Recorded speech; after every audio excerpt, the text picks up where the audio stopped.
El día que mi yerno me llamó viejo frente a toda la familia, entendí algo que nunca quise aceptar.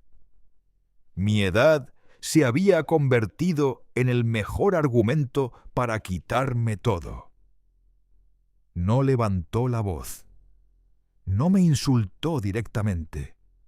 Solo sonrió, alzó su cerveza y dijo lo suficiente para que todos entendieran que yo ya no contaba. Me llamo Manuel Herrera. Tengo 63 años. Vivo en las afueras de Guadalajara, en una colonia donde todavía se barren las banquetas por la mañana y donde los vecinos saben quién eres aunque no te hablen diario. Soy carpintero desde joven. No tengo estudios grandes ni palabras bonitas, pero tengo algo que siempre cuidé: mi trabajo y mi nombre.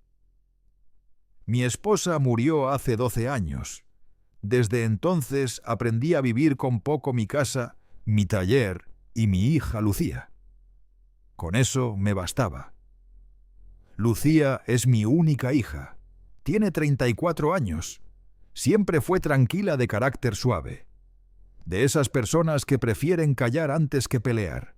Yo la crié solo desde que murió su madre, y tal vez por eso se acostumbró a no pedir demasiado. Cuando me dijo que se iba a casar con Esteban Ríos, sentí ese miedo que solo siente un padre, el miedo de entregar a su hija a un hombre que no puede controlar. Esteban tenía 38 años cuando se casaron. Trabajaba en bienes raíces. Sabía hablar. Eso fue lo primero que noté. Sabía decir lo que la gente quería oír. Conmigo siempre fue respetuoso. Me decía don Manuel, me daba la mano fuerte, me ofrecía ayuda, aunque yo no la pidiera. A muchos eso les cae bien. A mí me pone alerta, porque el que ayuda demasiado rápido suele cobrar después. Los primeros meses todo parecía normal. Lucía se veía contenta. Los domingos me invitaban a comer. Yo llevaba algo sencillo y me sentaba a escuchar. Nunca fui de meterme en la vida de los jóvenes. Si mi hija estaba bien, yo no necesitaba más. Pero uno, cuando ya pasó los 60, aprende a notar silencios. Esteban corregía a Lucía cuando hablaba. Le contestaba por ella. Le decía cómo hacer las cosas para que no se equivocara. Nada grave, nada que provocara una pelea. Justo lo suficiente para acostumbrarla a obedecer. La semana que empezó todo, Lucía me llamó temprano. Papá, el sábado vamos a hacer una comida. Van a venir unos familiares de Esteban y unos vecinos. ¿Vienes? Le dije que sí. Me pidió que llevara la ensalada que suelo hacer. Yo acepté. Antes de salir, terminé un banquito de madera que estaba haciendo en el taller. Nada especial, pero bien hecho. Lo llevé para ella. Me gusta dar cosas hechas con las manos. Es mi manera de decir que sigo aquí. Cuando llegué a su casa, ya había gente. Música de fondo, risas, olor a carne asándose. Saludé a todos. Vi a Esteban en la parrilla dando órdenes como si la casa fuera suya desde siempre. Me dio unas palmadas en la espalda fuertes, de esas que no son cariño sino presencia. Lucía estaba corriendo de la cocina al patio, tratando de que todo saliera bien. Me senté en una silla con mi plato en las manos. Observé. Vi a una mujer que no conocía bien arreglada, caminando por la casa como si supiera dónde estaban las cosas. Era Mariana, la hermana de Esteban. Gente decía que era viuda, que había sufrido mucho. Yo solo vi que miraba demasiado, que se metía donde no le correspondía. La comida avanzó. La gente hablaba fuerte. Yo escuchaba más de lo que hablaba. Así soy. En un momento Esteban se puso de pie, levantó su cerveza, hizo silencio con la mano. Quería atención. Sonrió. Familia, dijo, qué gusto verlos aquí. Gracias a mi suegro don Manuel, que siempre nos apoya. Yo asentí por educación. Pensé que ahí iba a quedar. Pero no. Menos mal que yo me encargo de los papeles y las cosas importantes, siguió diciendo como quien comenta el clima. Porque don Manuel ya está grande. A veces se le olvidan las cosas. Estas cosas mejor que pasen por mí. Algunos se rieron, otros bajaron la mirada. Nadie dijo nada. Yo sentí que algo se me apretaba por dentro. No fue enojo, fue otra cosa. Fue darme cuenta de que frente a todos acababan de quitarme autoridad, de convertirme en el viejo que estorba, en el que hay que ayudar. Miré a Lucía. Ella sonrió nerviosa, me tocó el brazo por debajo de la mesa como pidiéndome que no hiciera problema. Y yo no hice nada. No porque estuviera de acuerdo, sino porque entendí algo peor. Si yo reaccionaba ahí, iban a decir que estaba exagerando, que ya no pensaba claro. Esteban remató levantando la cerveza otra vez. Mi suegro es buena gente, pero ya saben cómo son los viejos. Esa frase se me quedó clavada, porque cuando alguien empieza a llamarte viejo en público, no es una broma, es una advertencia. No respondí, sonreí apenas, me quedé sentado. Terminé de comer sin ganas. Por dentro algo se acomodó, como cuando una tabla cruje antes de romperse. Entendí que ese hombre no estaba hablando solo, estaba marcando territorio. Estaba diciendo sin decirlo que las decisiones ya no pasarían por mí. Cuando me despedí, Lucía, tía, me abrazó rápido. Gracias por venir, papá. Le devolví el abrazo. No le dije nada. No quería meterle miedo todavía. Pero mientras caminaba hacia mi carro con el calor pegado en la espalda, pensé algo que me dio escalofríos. Nadie se atreve a quitarte la voz en público si antes no ha pensado que va a quitarte en privado. Esa noche no dormí bien. Me di vueltas en la cama. Pensé en mis papeles en mi taller en mi casa. Pensé en la palabra olvido. En cómo se usa para borrar a los viejos sin que nadie se sienta culpable. Y por primera vez, desde que murió mi esposa, sentí miedo. No miedo a morir, miedo a seguir vivo y que otros decidan por mí. Todavía no sabía cómo ni cuándo, pero supe que algo ya estaba en marcha. Y supe también que si no hacía nada el siguiente paso no iba a ser una broma en una comida, iba a ser una firma. Y cuando uno firma sin darse cuenta, ya no hay vuelta atrás. Después de aquella comida, traté de convencerme de que tal vez estaba exagerando. A cierta edad, uno aprende a dudar de sus propias reacciones. Pensé que quizá Esteban solo había sido imprudente, que había tomado de más, que no valía la pena darle tantas vueltas. Me repetí esto durante varios días, como quien se repite una mentira pequeña para no enfrentar una grande.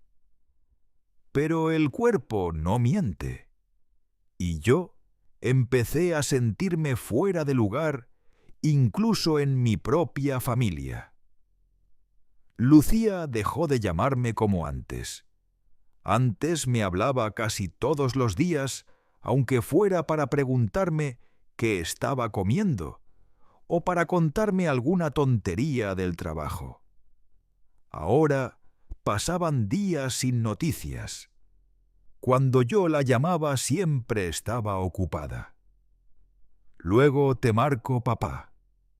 A veces sí lo hacía, a veces no.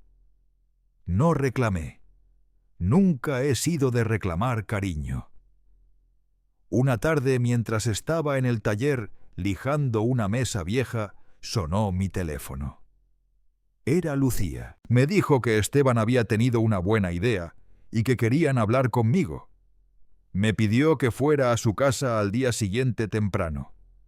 Su voz sonaba rara como ensayada. Le dije que sí. Llegué puntual. Esteban ya estaba sentado en la sala con unos papeles sobre la mesa.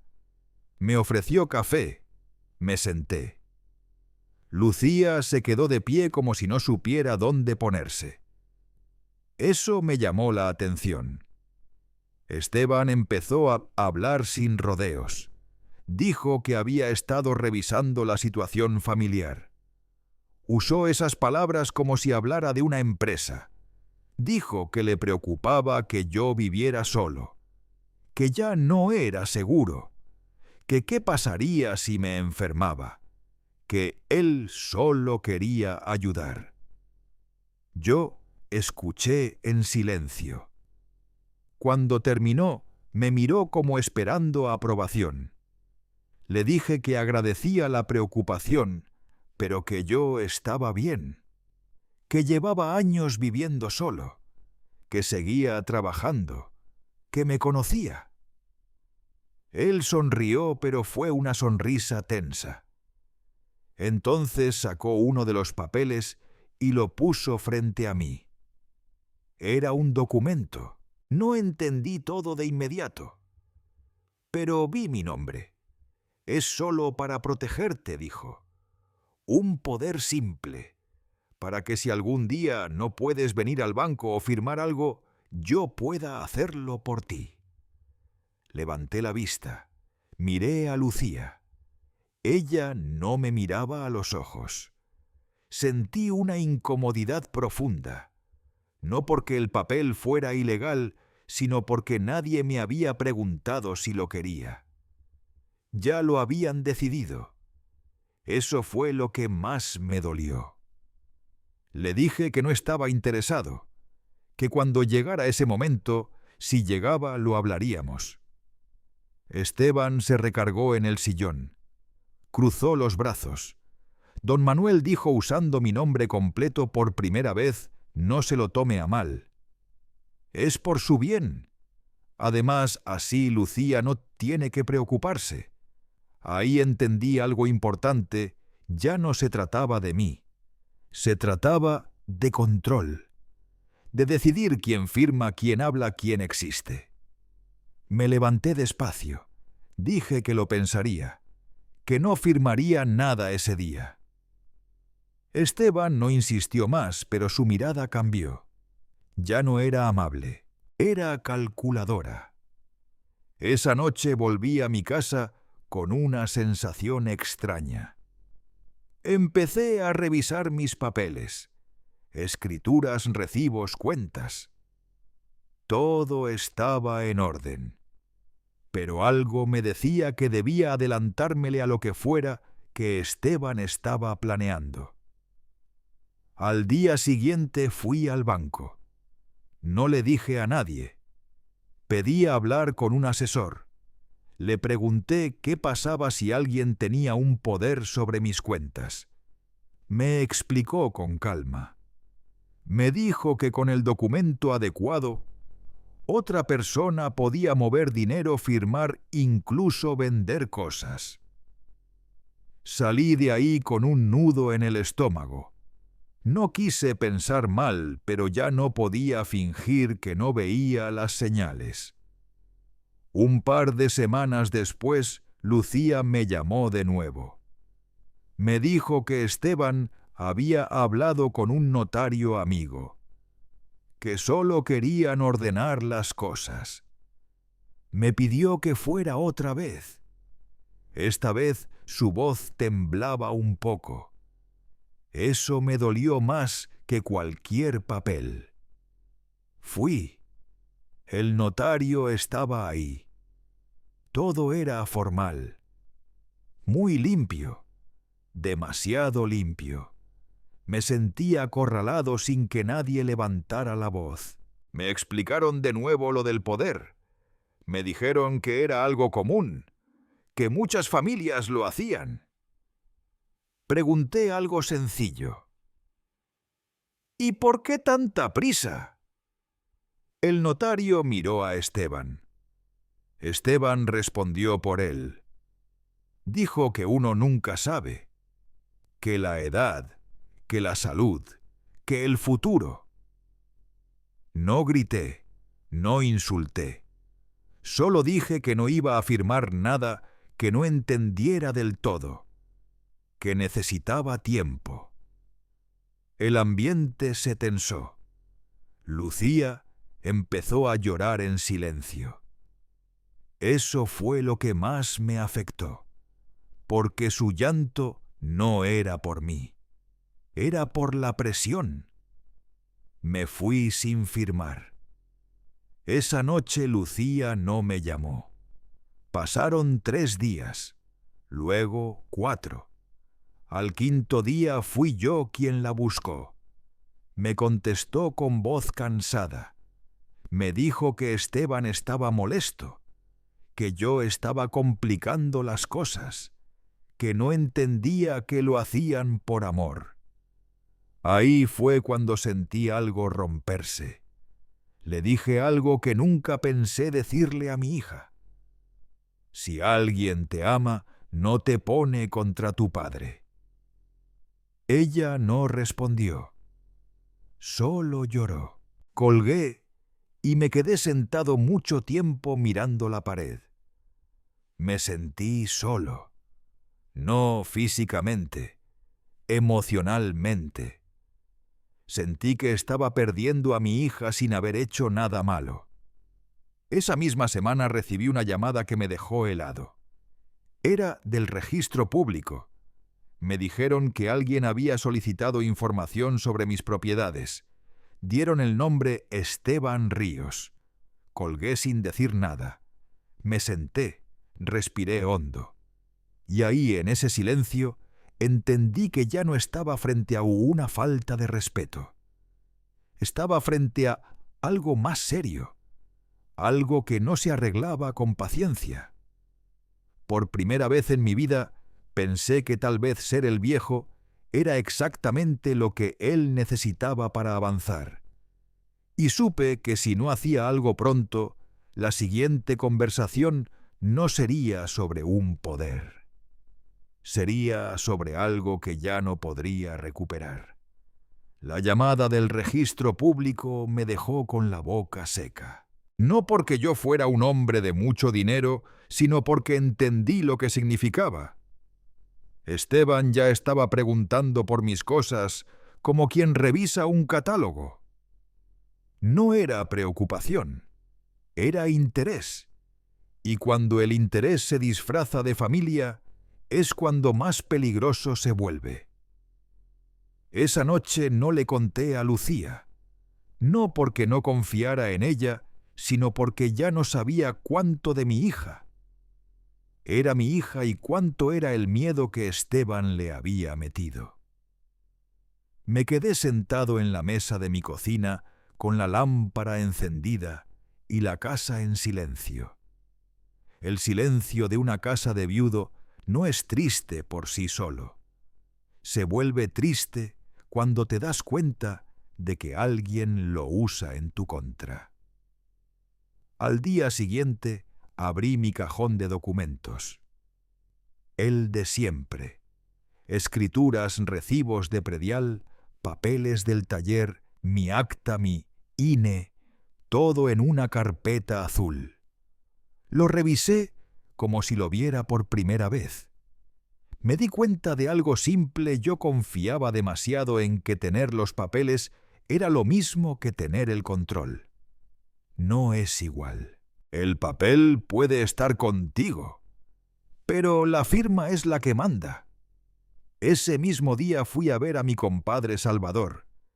Tiene 68, fue chofer toda la vida y ahora vive de su pensión. No es abogado ni nada, pero es un hombre recto, de los que te dicen la verdad aunque te duela. Vive a 3 calles de mi casa. Cuando llegué, estaba regando sus macetas. Me vio la cara y ni siquiera me preguntó ¿qué pasó? Solo dijo: «¿Te metiste en un problema, verdad?». Le conté todo sin adornos, lo de la comida, lo del poder, lo del notario, lo del registro público. Salvador se quedó callado un buen rato. Luego escupió al suelo como hacía antes cuando algo le daba coraje. «Ese cabrón te está midiendo», me dijo, «y como te vio callado, se creció». «Yo no quiero pleito», le dije. «Ya lo tienes», respondió. «No más que todavía no te avisan completo». Me dio un consejo que me salvó la cabeza. «No vayas solo, no firmes nada. Y busca un abogado tú, no el que te traigan». Yo no tenía abogado de confianza. Pero Salvador sí conocías a una mujer que le ayudó con un asunto de herencia hace años, una licenciada de esas que hablan claro y no te marean. Me pasó el número. La licenciada se llamaba Adriana Valdez. Quedamos de vernos en su oficina el jueves. Esa semana Esteban no me habló. Lucía tampoco. Fue raro, como si estuvieran esperando que yo entrara en razón. Esa ausencia dolía, pero también me dejaba pensar sin presión. Trabajé en el taller para calmar la cabeza. Corté madera, lijé, hice lo mío. Pero cada vez que el celular vibraba, sentía el cuerpo tenso como si esperara un golpe. El miércoles por la tarde me llegó un mensaje de Lucía papá. «Puedes venir mañana temprano. Necesitamos hablar. Nada más. Ni un por favor de ella, ni un te extraño. Solo esa frase seca que no parecía escrita por mi hija». Fui al día siguiente. No quise esperar al jueves del abogado sin saber qué venía. Llegué a su casa como a las 9. Me abrió Lucía con la cara pálida. Tenía ojeras. Me abrazó, pero fue un abrazo cortito, nervioso. Entré y vi a Esteban sentado otra vez con papeles. A su lado, Mariana, la hermana. Eso me encendió una alarma por dentro. Si Mariana estaba ahí, era porque esto ya no era familiar. Era estrategia. «Siéntese, don Manuel», dijo Mariana con voz suave como si estuviera hablándole a un paciente. «No se vaya a alterar». Yo la miré. «No me voy a alterar. Dígame qué quieren». Esteban tomó aire. Traía una carpeta. La abrió con calma exagerada. Me mostró un documento nuevo. Esta vez no era solo un poder. Tenía más hojas. Vi palabras como administración, apoyo, incapacidad. Vi mi nombre otra vez. Y vi en la esquina un espacio para firma. «Es para que todo esté claro», dijo Esteban. «Para que nadie abuse de usted». Casi me río. Nadie, o tú, Lucía, me miró asustada. Esteban se puso serio. Mariana intervino. «Manuel, con todo respeto. Usted ya no está joven, y a veces, aunque uno no quiera, la cabeza falla. Lucía solo quiere protegerlo». Yo sentí un frío por dentro, porque ahí estaba el veneno, la idea de que yo ya no estaba bien. Y si yo respondía fuerte, iban a decir: «¿Ves? Se altera». Si me quedaba callado, iban a decir: «¿Ves? No entiende». En esos momentos, uno se da cuenta de que el juego está arreglado. «¿Quién escribió esto?», pregunté. Un abogado dijo: Esteban sin decir nombre. ¿Y por qué está aquí Mariana?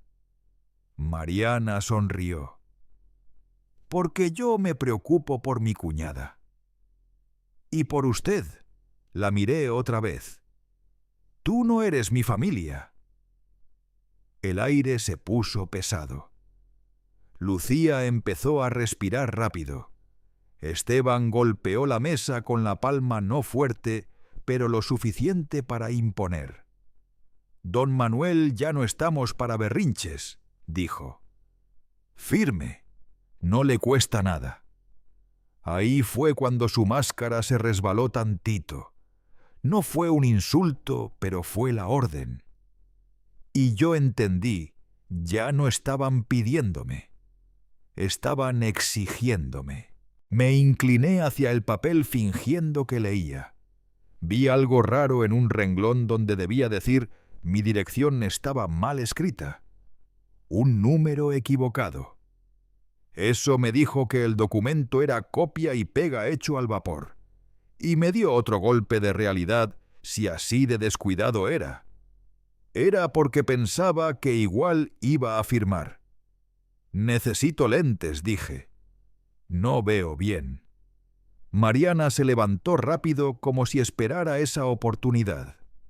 Yo te lo leo, Manuel. No te preocupes. No dije firme. Yo lo leo. Esteban suspiró molesto. Pues entonces firme y ya para no hacer drama. Me enderecé. No voy a firmar nada hoy. Lucía abrió la boca como para hablar, pero no le salió la voz. Esteban la miró rápido como cortándole el aire, y ella se la bajó la mirada. Ahí se me rompió algo por dentro, pero no me dejé ver. Papá, dijo Lucía al fin bajito, por favor. Me dolió porque esa palabra no era de ella.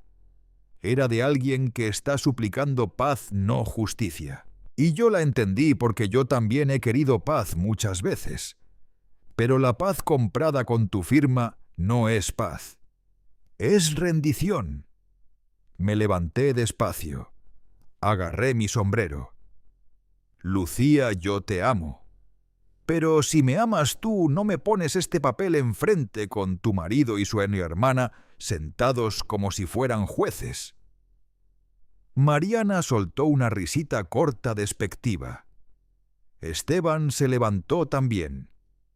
«Usted está haciendo esto difícil», dijo. «Luego no se queje». Ahí vino el minirribil que me dejó temblando por dentro. Mariana sin querer o queriendo soltó una frase. Además, ya lo revisaron en el registro. Todo está claro.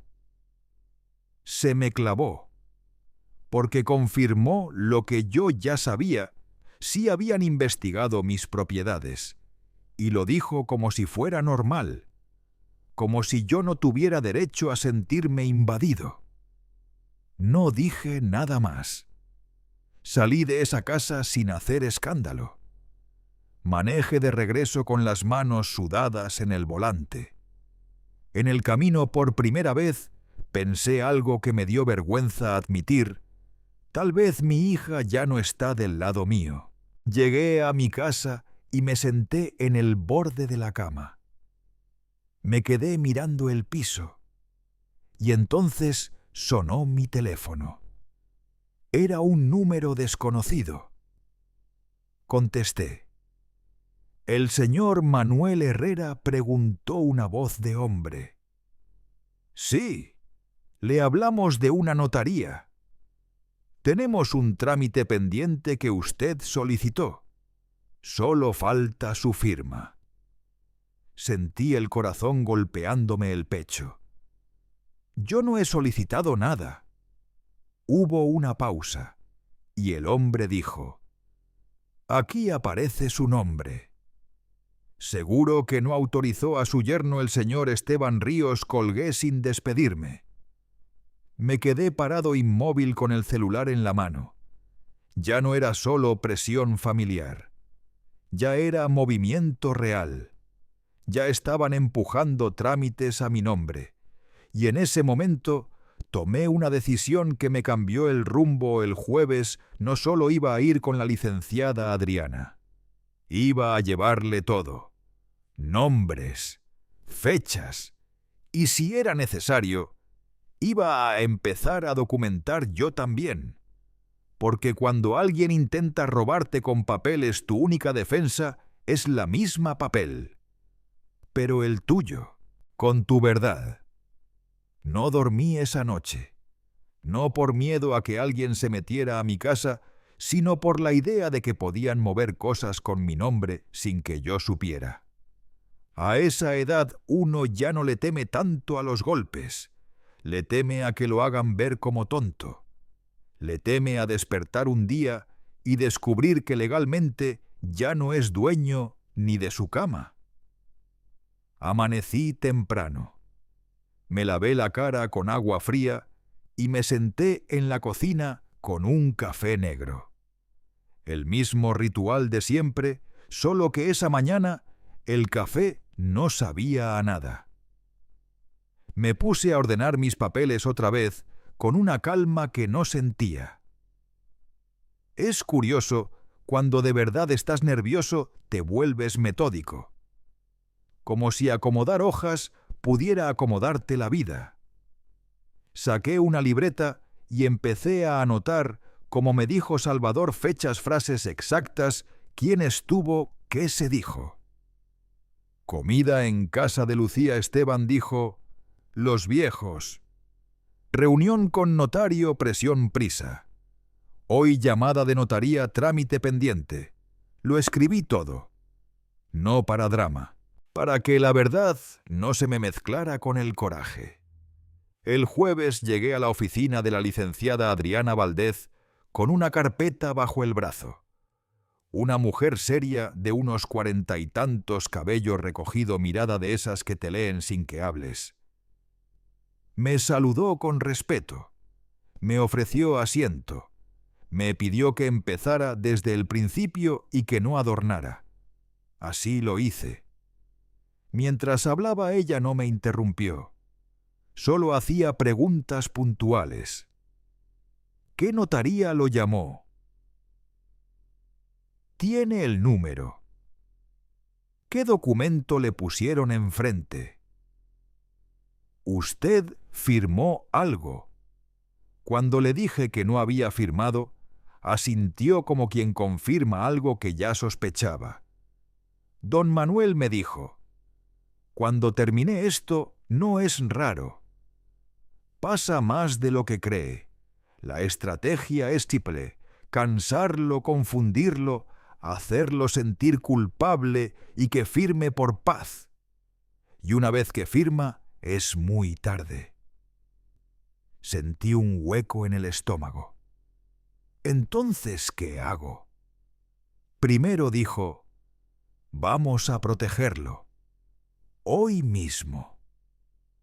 Sacó una hoja y empezó a escribir. Me explicó que íbamos a levantar un documento preventivo, una carta firmada ante testigos, donde yo declaraba que no había otorgado poderes, que no autorizaba trámites, que cualquier gestión a mi nombre sin mi presencia era fraudulenta.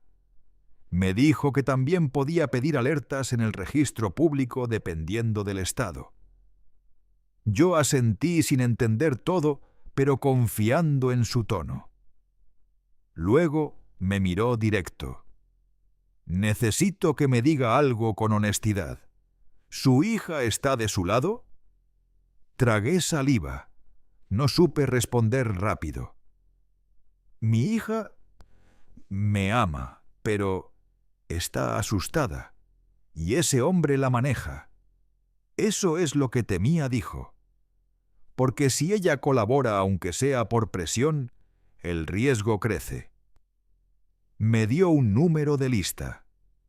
Necesito copias de su INE, escrituras, comprobante de domicilio. Y quiero que me traiga el número desde donde lo llamaron. También quiero que recuerde la notaría. Si no la recuerda, la rastreamos. Salí de ahí con un poco de aire en el pecho. No era tranquilidad, pero era dirección. Cuando uno se siente acorralado, lo peor es no saber por dónde empezar. Adriana me había dado un camino. Ese mismo día, antes de regresar a casa, pasé a ver a Salvador. Le conté. Él me escuchó con los brazos cruzados. Al final me dijo: «Te lo dije. Ese cabrón ya está en modo papel. Ahora tú también». Esa tarde, al llegar a casa, encontré algo raro en el buzón. No era publicidad. Era un sobre manila sin remitente, metido a la mitad como con prisa. Me dio mala espina. Lo abrí ahí mismo parado con el sol pegándome en la nuca. Adentro había una copia de un documento. No era el original, pero era suficiente para entender. En la parte de arriba decía «Poder General para actos de administración». Abajo mi nombre completo. Y en una esquina un espacio para firma. Lo peor no fue eso. Lo peor fue ver que en la hoja ya aparecía una firma parecida a la mía. No era igual, pero era parecida. Lo suficiente para engañar a alguien que no me conoce. Sentí el corazón golpeándome en la garganta. No era imaginación. No era paranoia. Ya estaban ensayando mi firma o ya la habían copiado de algún documento viejo. Me metí a la casa como si alguien me siguiera. Cerré la puerta con seguro. Me senté en la mesa y volví a ver ese papel una y otra vez. Ese fue mi primer golpe real. Mi primera prueba en la mano. Y entonces sonó el teléfono. Era Lucía. Contesté despacio. «¿Qué pasó, hija?» Su voz venía cortada. «Papá, Esteban dice que estás exagerando. Dice que fuiste con una abogada para meterlo en problemas». No le respondí con coraje. Me forcé a respirar. ¿De dónde sabe silencio? Un silencio que me respondió solo. Papá dijo, por favor, ya no hagas esto más grande. Ahí me dolió, porque era mi hija pidiéndome que me callara. No porque no me creyera, sino porque estaba cansada, atrapada. Y yo entendí que si seguía hablando por teléfono, Esteban iba a escuchar todo y lo iba a usar. Lucía, le dije suave. «¿Estás sola?» Otro silencio. Más largo. No susurró. Ahí se me heló la sangre. «Escúchame bien», le dije despacio, como quien habla con alguien que está en peligro. «No digas nada más. Solo dime una cosa. Tú firmaste algo». «¿Te hicieron firmar algo por mí, papá?», dijo ella, y se le quebró la voz. No me contestó con un sí, pero tampoco con un no. Y en esa pausa entendí el tamaño del problema. Si ella había firmado aunque fuera para avanzar, Esteban ya tenía una puerta. Le dije, «Hija, mañana voy a ir a verte, pero no a tu casa. Nos vamos a ver en un lugar público, en una cafetería. Tú sola. ¿Me entiendes, papá? No es negociación», le dije por primera vez con firmeza de padre. «Es para protegerte. Y para protegerme». Colgué antes de que ella dijera algo que la comprometiera. Esa noche le mandé un mensaje a Salvador. «Necesito que vengas mañana temprano. No quiero ir solo». Y le mandé otro a la licenciada Adriana con una foto del sobre y del poder. Solo eso, sin explicar mucho. Ella contestó rápido, «Guárdelo. No lo pierda, es oro». Me acosté tarde. Me quedé viendo el techo. Pensé en mi esposa, en lo que me diría si estuviera viva. Pensé en Lucía cuando era niña, agarrada de mi mano. Pensé en Esteban en su sonrisa. Y pensé en Mariana con esa frase: ya lo revisaron en el registro. Ya no era una pelea de orgullo. Era una pelea por mi vida, por mi nombre y por mi hija. Y mientras cerraba los ojos, una idea me quedó clara, pesada como piedra. Al día siguiente, si Lucía no hablaba conmigo a solas, yo iba a tener que hacer algo que nunca quise hacer. Algo que iba a romper la familia en dos. Pero que tal vez era lo único que podía salvarnos. Al día siguiente, amanecí con el cuerpo pesado, como si no hubiera dormido nada. Hice café, me lavé la cara y revisé otra vez el sobre Manila El Poder y esa firma que se parecía a la mía. Lo guardé en una bolsa de plástico y luego en mi chamarra pegado al pecho. No por drama, por instinto. Como quien guarda una prueba porque sabe que si la pierde, lo van a volver loco. A las 9 llegó Salvador. Traía su gorra y la misma cara seria de siempre. No preguntó mucho. Me miró y dijo: ¿A dónde vamos? Le expliqué el plan: ver a Lucía en un lugar público sola. Salvador asintió. Yo me quedo cerca sin meterme. Pero si se pone feo, me ves y ya. Nos fuimos en mi carro. Elegí una cafetería cerca de una avenida transitada, de esas donde siempre hay gente entrando y saliendo. No me interesaba que fuera bonita. Me interesaba que hubiera testigos. Cuando llegamos, Salvador se sentó en una mesa al fondo, viendo hacia la puerta como quien espera un camión. Yo me quedé cerca de la ventana. Lucía llegó 15 minutos tarde. Venía con lentes oscuros aunque estaba nublado. Traía el cabello recogido sin cuidado. Se veía cansada. Y lo que más me dolió fue verla mirando alrededor antes de entrar, como si alguien la estuviera vigilando.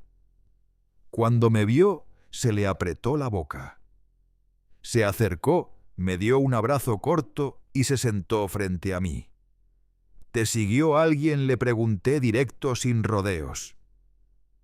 No, dijo. Luego bajó la mirada. No lo sé. Ese no lo sé, me dijo todo. Pedimos café. Ella no quería. Solo pidió agua. Sus manos temblaban un poco al agarrar el vaso. Yo esperé. No la presioné al principio. Hay cosas que no salen a empujones. Salen cuando la persona ya no puede cargarlas. Lucía, dije despacio. Ayer te pregunté si firmaste algo por mí. Ella tragó saliva. Miró hacia un lado, luego hacia el piso, y ahí, sin llorar, todavía me dijo la frase que yo temía a papá. Sí. Sentí como si me hubieran dado un golpe en el pecho. No grité. No me moví. Me quedé quieto para no asustarla. ¿Qué firmaste?, pregunté con la voz más controlada que pude. Un papel. Esteban dijo que era un trámite para el seguro. ¿Qué? Era para que si te pasaba algo, pudiéramos ayudarte con el hospital. Yo no entendí bien. La miré. ¿Esteban estaba ahí? Asintió. Y Mariana también. Fueron a la casa con el notario. Me dijeron que tú estabas terco, que tú no querías hacer nada por orgullo, y que si yo te quería, tenía que ayudar a que esto se resolviera. Me ardió la cara, pero no de coraje contra ella, de coraje contra él, porque esa frase era manipulación pura. Si me quieres, haz lo que yo digo. ¿Dónde firmaste?, le pregunté. En la mesa de la sala. Me lo pusieron enfrente. Me dijeron que era lo mismo de lo que te hablaron, pero que no necesitaban tu firma si yo aceptaba, porque soy tu hija. Ahí sentí un escalofrío. Eso ya era más grave. Yo no soy abogado, pero sé cuando algo suena sucio. ¿Te dieron copia?, Lucía negó. No, me dijeron que luego me la mandaban. Y nunca. Me recargué en la silla. Respiré hondo. Salvador desde lejos me estaba observando sin moverse. Yo levanté la mano discretamente para decirle que todo seguía bajo control. Lucía, dije, mírame. Esteban te ha dicho que yo estoy perdiendo la cabeza. Ella se quedó callada. Y ese silencio fue la respuesta. Papá, él dice que estás raro, que ya no eres el mismo, que desde que murió mamá te volviste desconfiado, que te imaginas cosas. Ahí me dolió como si me abrieran una herida vieja, porque mi esposa no era un recuerdo para usar en una discusión, y él la estaba usando para desacreditarme. Lucía por fin lloró, pero en silencio, sin escándalo. Sus lágrimas caían despacio, como si llevara mucho tiempo aguantándolas. Yo no quería, papá, dijo, pero me sentí atrapada. Esteban se enojó. Me gritó en la noche. Me dijo que yo siempre iba a elegirte a ti, y que por eso nunca íbamos a avanzar como familia. Cerré los ojos un segundo. Yo ya había visto hombres así, te hacen escoger, y cuando escoges te castigan. ¿Te ha levantado la mano?, pregunté directo, sin rodeos. Lucía negó rápido. No me pega, pero me humilla. Me revisa el teléfono. Me dice con quién puedo hablar. Me dice que mi familia, tú, solo estorba. Me mordí la lengua para no decir barbaridades. No por él, por ella. Porque en ese momento mi hija no necesitaba un padre furioso. Necesitaba un padre firme. ¿Y tú lo creíste?, le pregunté suave. No, pero, papá, yo ya no sé cómo salir.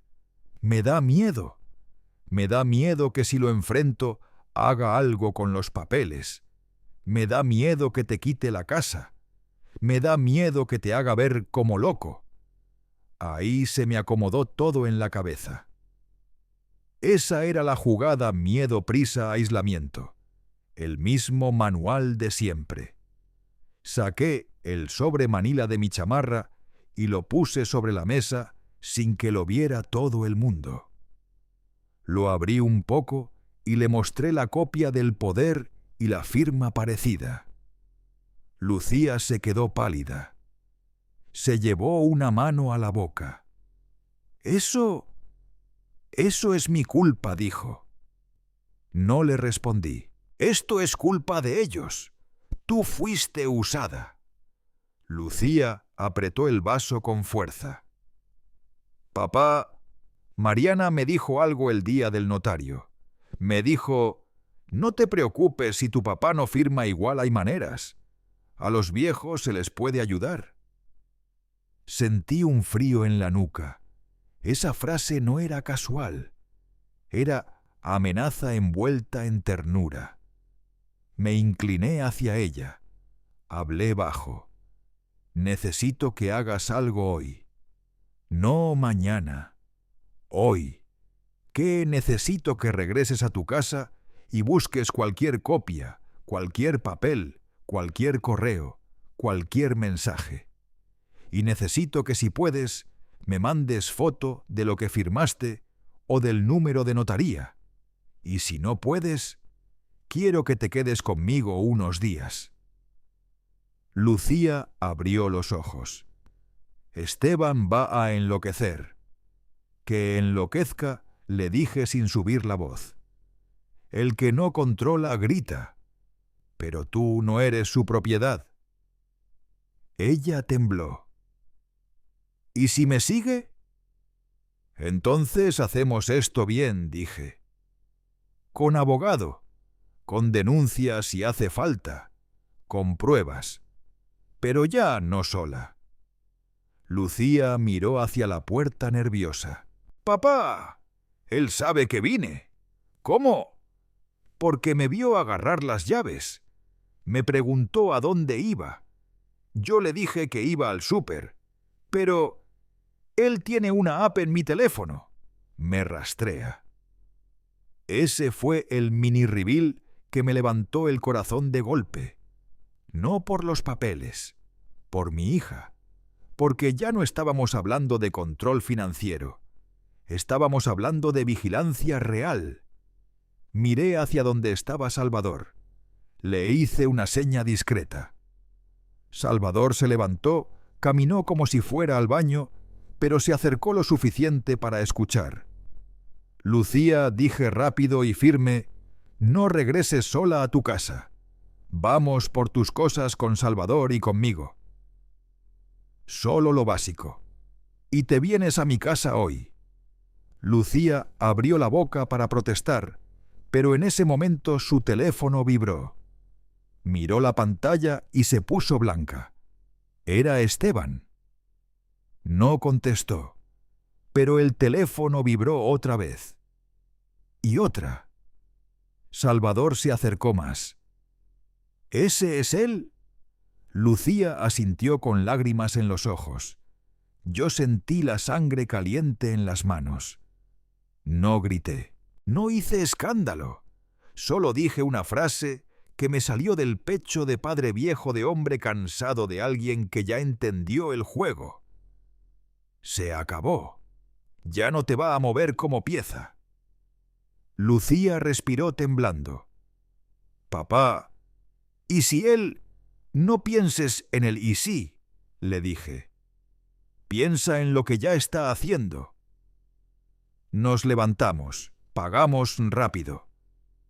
Salimos por la puerta principal con la calle llena de gente alrededor. Y mientras caminábamos hacia el carro, vi algo que me confirmó que el miedo de Lucía no era exageración: un coche gris estacionado a media cuadra con el motor encendido. No vi bien la cara del conductor, pero vi la silueta. Y supe sin ninguna duda que Esteban había llegado antes de lo que esperábamos. Cuando vi el coche gris con el motor encendido, sentí primero un calor en el pecho, y luego una calma rara, de esas que te caen encima cuando ya entendiste que no hay vuelta atrás. No era la primera vez que un hombre se creía dueño de una situación, pero sí era la primera vez que lo veía meterse así con mi hija y conmigo, al mismo tiempo, como si fuéramos objetos que podía mover con papeles y miedo. Lucía también lo vio. No me lo dijo, pero su cuerpo lo dijo. Se quedó tiesa. Un segundo apretó mi brazo y respiró como si le faltara aire. Salvador se puso a mi lado sin hablar, como pared. «Sube», le dije a Lucía sin discusión. Le abrí la puerta del pasajero y la senté. Salvador se subió atrás. Yo me tardé un segundo más solo para mirar bien. El vidrio del coche gris estaba un poco polarizado, pero cuando el conductor se movió, alcancé a ver la cara. Era Esteban. No había duda. Me vio. Y no se escondió. Al contrario, se acomodó en el asiento y sonrió. una sonrisa corta como diciendo «te estoy viendo». Esa fue la parte que me dio más asco. No el enojo, la seguridad de sentirse intocable. Arranqué. No me fui rápido porque no quería que pareciera fuga. Me fui como se va un hombre viejo que no está huyendo, solo está tomando control. Miré por el retrovisor. El coche gris arrancó detrás de nosotros. Lucía empezó a llorar sin ruido. «Papá, perdón». «No me pidas perdón», le dije. «Ahorita piensa en ti». «¿Nos está siguiendo?», preguntó Salvador con voz seca. «Sí», respondí. Salvador sacó su teléfono. «¿Quieres que llame a la policía?». Me quedé pensando 2 segundos. En México llamar a la policía no siempre es solución inmediata, y además yo quería que la próxima jugada fuera con la licenciada Adriana bien hecha con pruebas. Pero también entendí que si Esteban se sentía acorralado, podía ponerse más peligroso. Así que tomé una decisión intermedia. Todavía no le dije a Salvador: «Primero vamos a un lugar público, luego a la oficina de Adriana». Lucía levantó la cara asustada. «Ahorita sí», le dije. «Hoy». «Ya». Me desvié hacia una plaza comercial donde siempre hay movimiento. Entré al estacionamiento y di una vuelta completa antes de estacionarme. El coche gris entró también como si no le importara que lo viéramos. Se estacionó a unos espacios de distancia. Esteban no bajó de inmediato. Se quedó ahí con el motor apagado viendo. Ahí me di cuenta de algo. No venía solo a hablar. Venía a marcar territorio, a intimidar, a hacer que Lucía regresara por miedo. Abrí la puerta y bajé. Salvador bajó también. Lucía se quedó sentada temblando. «Quédate aquí», le dije. «Con seguro». «No abras». Lucía asintió. Estaba pálida. Caminé hacia el coche gris despacio. No para pelear, para que quedara claro que yo no iba a correr. Esteban bajó justo cuando yo iba llegando, como si hubiera estado esperando ese momento. Traía la cara seria, pero su voz salió controlada, casi amable. Don Manuel dijo: «¿Por qué se lleva a mi esposa así? Esto se puede arreglar hablando». «Tu esposa», repetí despacio. «También es mi hija». Esteban apretó la mandíbula. Miró hacia mi carro donde Lucía estaba adentro. Luego miró a Salvador como evaluándolo.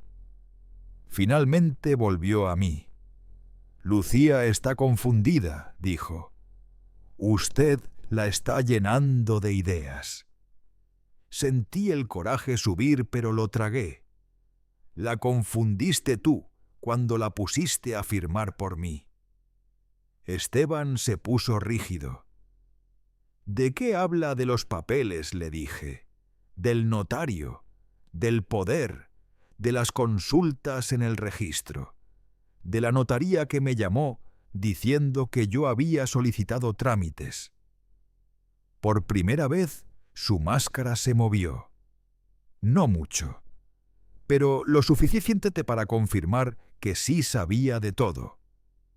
Y entonces soltó la frase más reveladora de todas, como quien se cree inteligente: «Don Manuel, usted ya no entiende cómo funciona el mundo.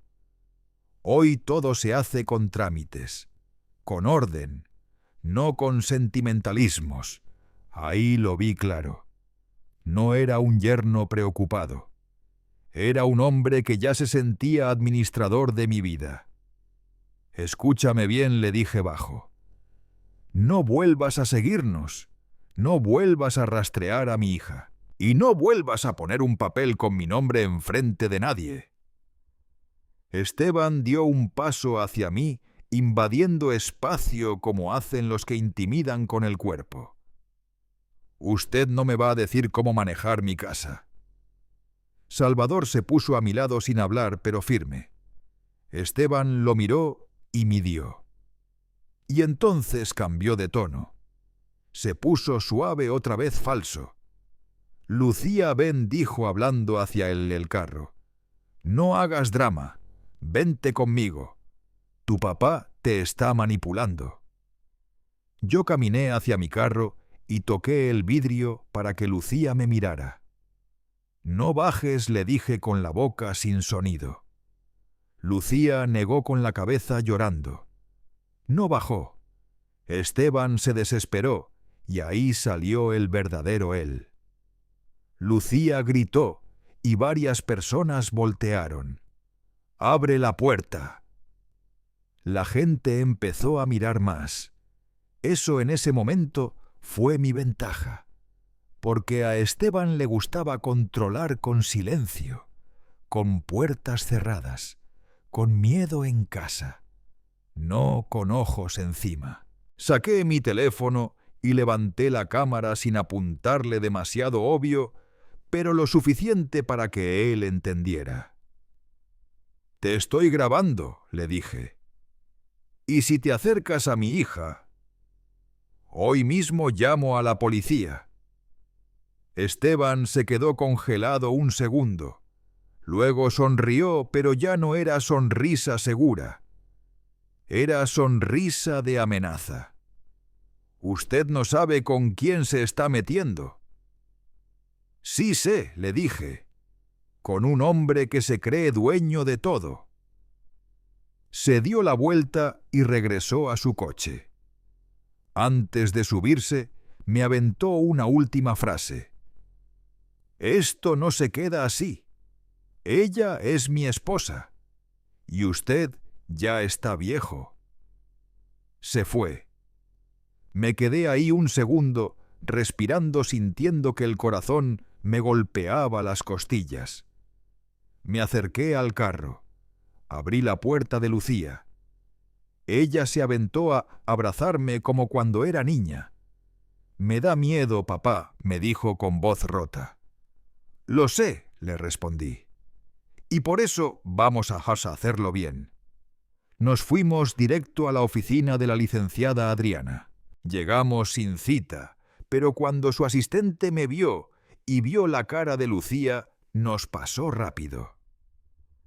Adriana nos recibió y no necesitó que yo explicara mucho. Se le notó en la cara que entendió el patrón. Lucía, con las manos temblando, le contó lo del rastreo, lo de los gritos, lo del papel que firmó. Adriana la escuchó con paciencia sin juzgarla. Luego se enderezó en la silla y dijo algo que me dio un poco de alivio, aunque fuera duro. «Esto ya es violencia. No solo familiar, violencia de control. Y si hay documentos en proceso, es fraude o intento de fraude». Lucía empezó a llorar otra vez. «¿Qué hago?» «Primero», dijo Adriana, «te vas con tu papá hoy y cambias tu teléfono. O mínimo lo revisamos para quitar cualquier aplicación de rastreo. Segundo, vamos a mandar notificaciones formales a la notaría y al registro. Tercero, si vuelve a seguirlos o a amenazarlos, levantamos denuncia y pedimos orden de restricción dependiendo de lo que proceda en su estado». Yo asentí, no porque me gustara la idea de denunciar al esposo de mi hija, sino porque ya no se trataba de orgullo, se trataba de seguridad.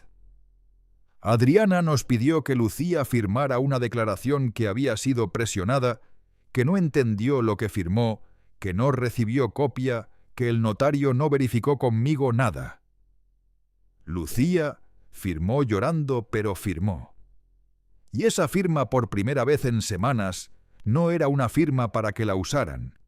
Era una firma para defenderse.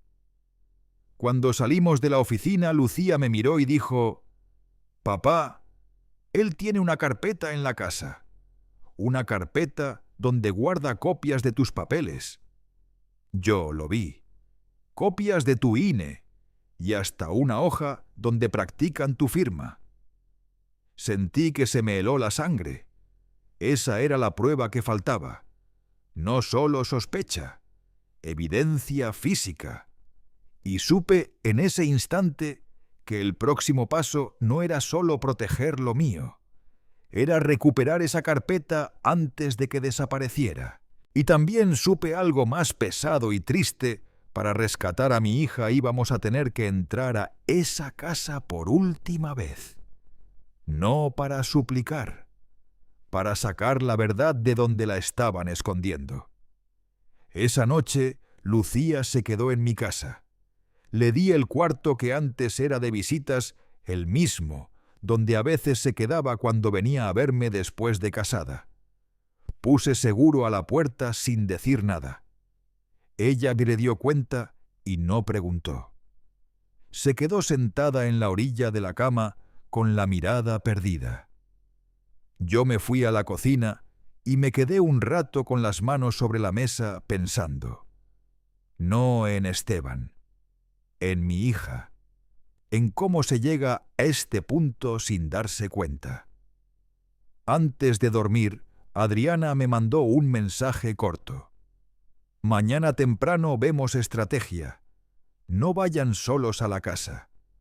Necesitamos pruebas limpias». Le contesté que sí. Salvador también me escribió: «Aquí estoy. No te muevas sin avisar». Me sentía acompañado, pero también cansado, como si de pronto me hubieran caído 10 años encima. Lucía no durmió. Yo tampoco. A ratos escuchaba que se levantaba, que caminaba despacio por el pasillo, que se detenía frente a la puerta. No era miedo a la oscuridad. Era miedo a volver. A enfrentarse a un hombre que hasta hace poco era su marido. A la mañana siguiente temprano, Adriana nos recibió de nuevo. Esta vez estaba más directa.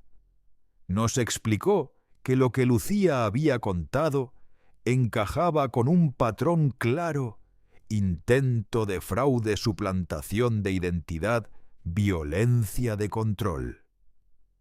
Nos dijo algo importante: si la carpeta con los documentos existía, necesitábamos asegurarla antes de que desapareciera. Pero había que hacerlo sin provocar un conflicto que se volviera peligroso. «¿Él trabaja hoy?», preguntó Adriana. Lucía asintió. «Sale a las 8 y vuelve tarde». «Bien», dijo Adriana. «Vamos a hacer esto con calma. Ustedes no van a discutir.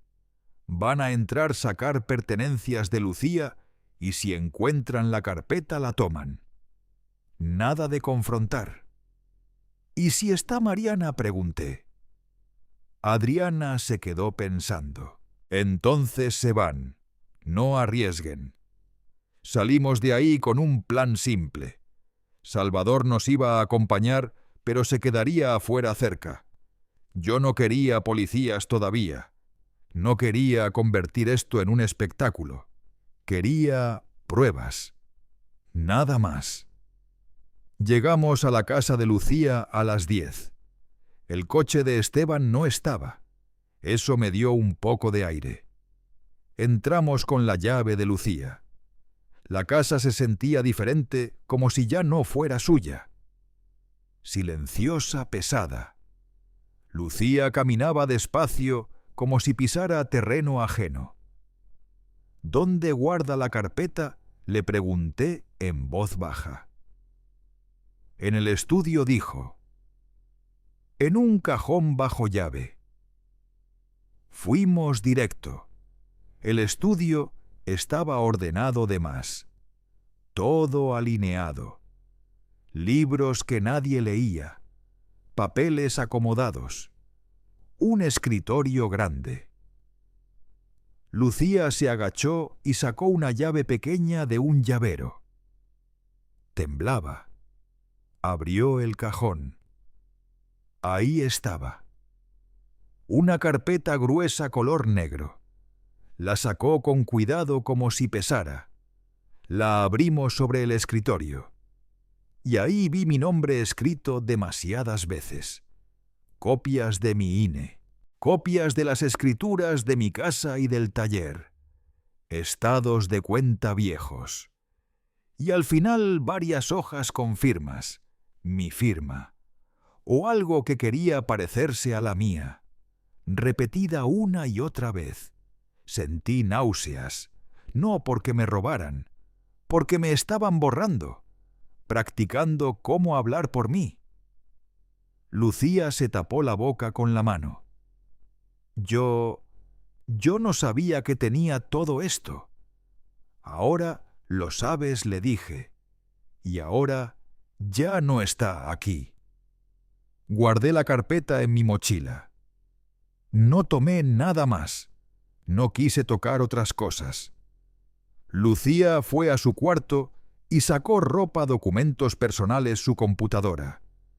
No tardamos más de 20 minutos. Cuando íbamos saliendo, escuchamos la puerta. No era Esteban. Era Mariana.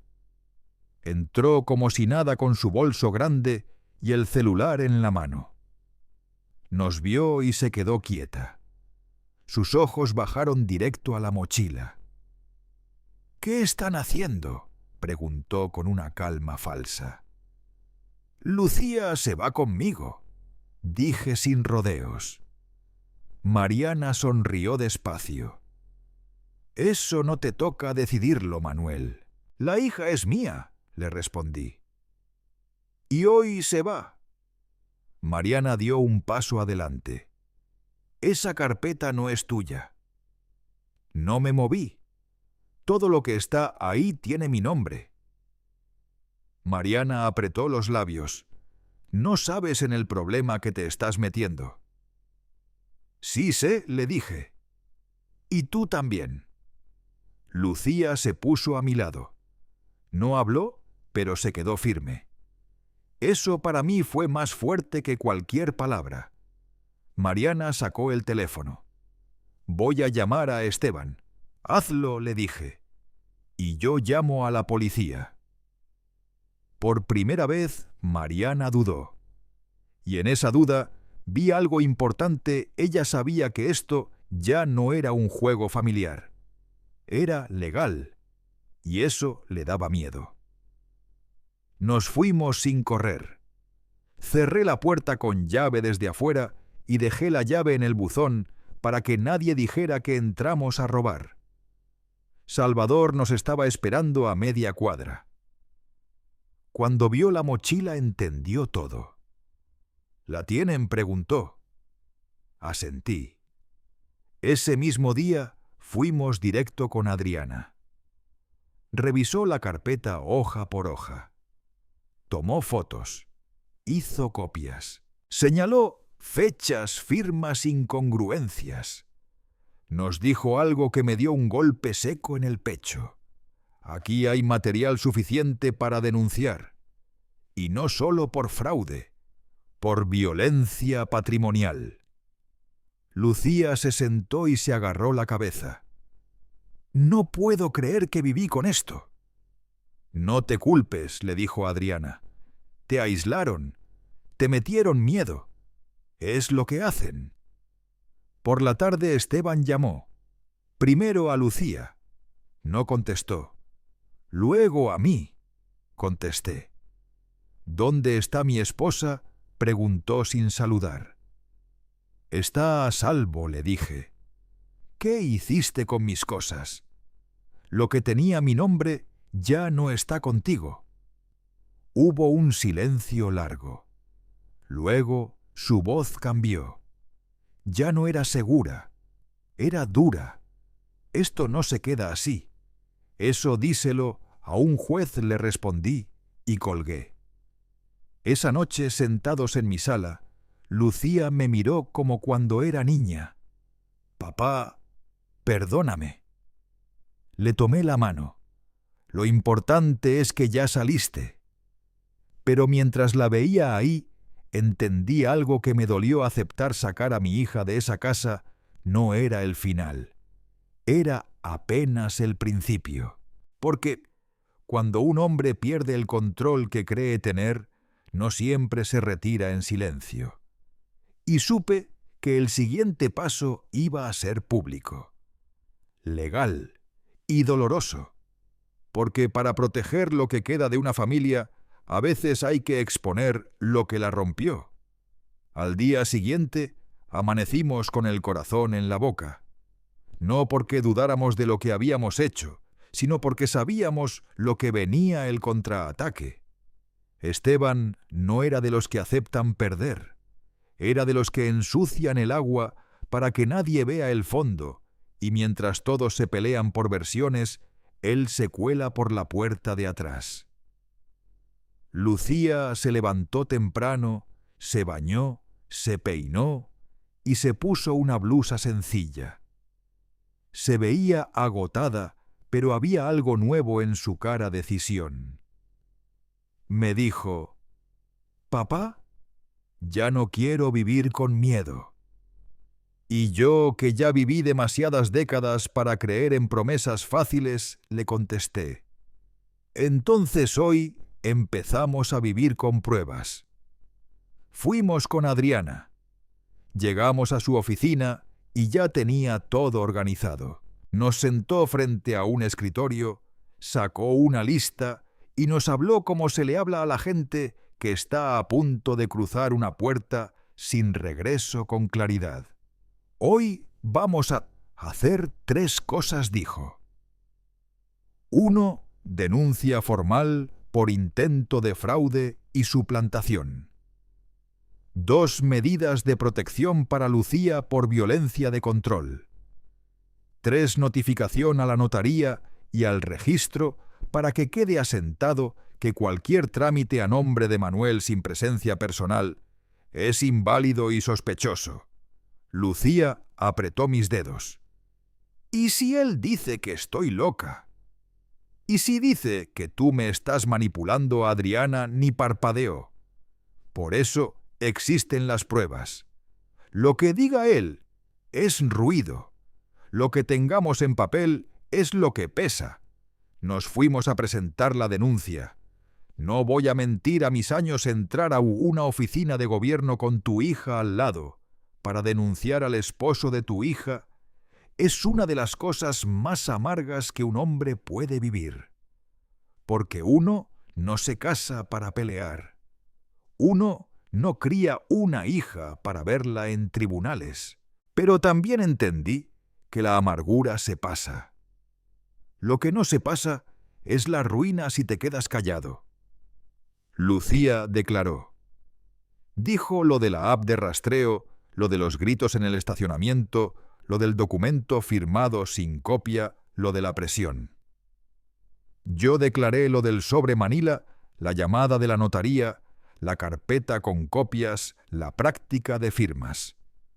Salvador, que fue testigo del seguimiento y del escándalo, también dejó su nombre. Todo fue lento, pesado, lleno de trámites. Pero cada hoja que firmábamos era como ponerle un candado a una puerta. Por la tarde, Esteban intentó lo que yo esperaba. Se apareció. No en mi casa, no en la casa de Adriana. Se apareció donde más le dolía a Lucía, en el taller.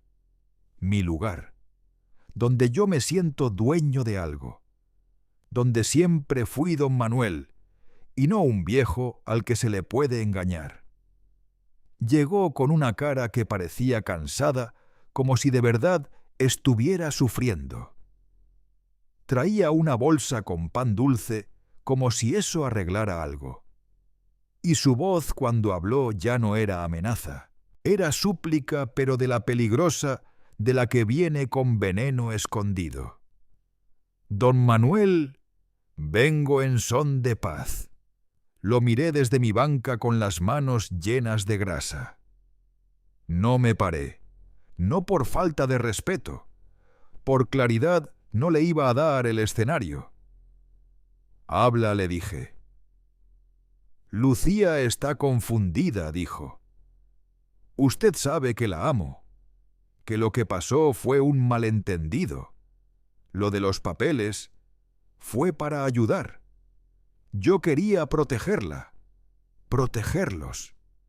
Yo asentí despacio como quien escucha a un vendedor que ya sabe que miente. Y por eso practicaste mi firma. Ahí se le cayó la mirada un segundo.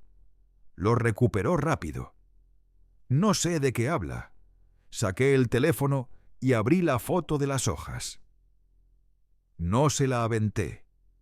Solo la sostuve un segundo lo suficiente para que la viera. Su cara cambió. No mucho, pero lo suficiente. Empezó. Ya le dije. No me vendas nada. Ya se acabó. Esteban se acercó un paso. Bajó la voz. Don Manuel, si esto se va a lo legal, va a manchar a su hija.